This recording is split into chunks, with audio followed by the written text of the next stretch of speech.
Halloween. So on this beautiful Halloween day, which is like 80 degrees, #Alabama, I wanted to talk about something fairly spooky to most of us, which is the American election that's happening in 10 days. What I think is really interesting, and I want to share it just in case I'm right, and that'd be cool to look back and be like, she was right.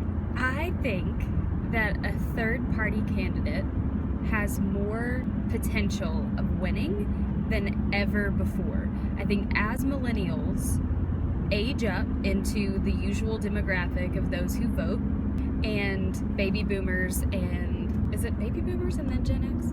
I don't know. Whoever's after baby boomers. Once they start kind of falling into where the baby boomers are now, so that would mean that millennials have moved up into a normal voting bracket, and iGen would be kind of where millennials are now.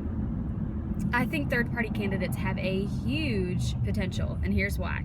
A lot of people that I talk to in my generation, including myself, fall somewhere not even in the middle. Like, we are dichotomous. We have fiscal conservatives who are social liberals, and we have fiscal liberals who are social conservatives.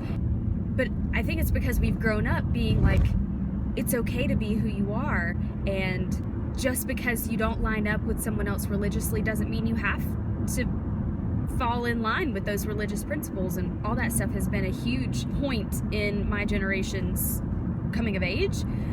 And so because of that, seriously, almost every person that I talk to is like, well, I'm gonna go with this party because I care more about the fiscal things than I do about the social things, or vice versa. And so if there is a third party candidate, and we've already seen some momentum in this election more than most, if there's a third party candidate, and even better, if we could have a third and a fourth party candidate, then that means that we don't have to feel bad about, well, I'm giving my vote to someone else, which means my normal candidate isn't gonna win, which means the worst of the candidates will win, right? Because we're taking a vote away from the good guys, quote unquote.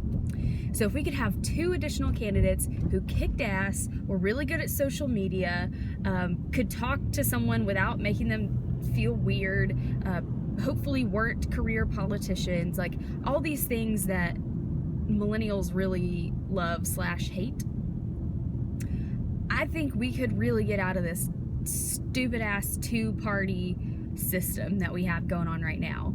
If you are someone in the independent party, or you want to create your own party, or the Green Party, whatever, I think that if there was ever a time for you to be coming of age, it's right now. Like, you should be building your base. Social media is your best friend. Use that to your advantage and build your base like for years. I'm just saying there's a huge opportunity, and I hope that someone takes advantage of it, because I am sick and tired of this two-party bullshit we've got going on right now. And I'm not saying that I hate the candidates, because one of them will be getting my vote, and I think that one will do well in office. But I think we have some room for improvement, and my generation and the I generation can make that improvement.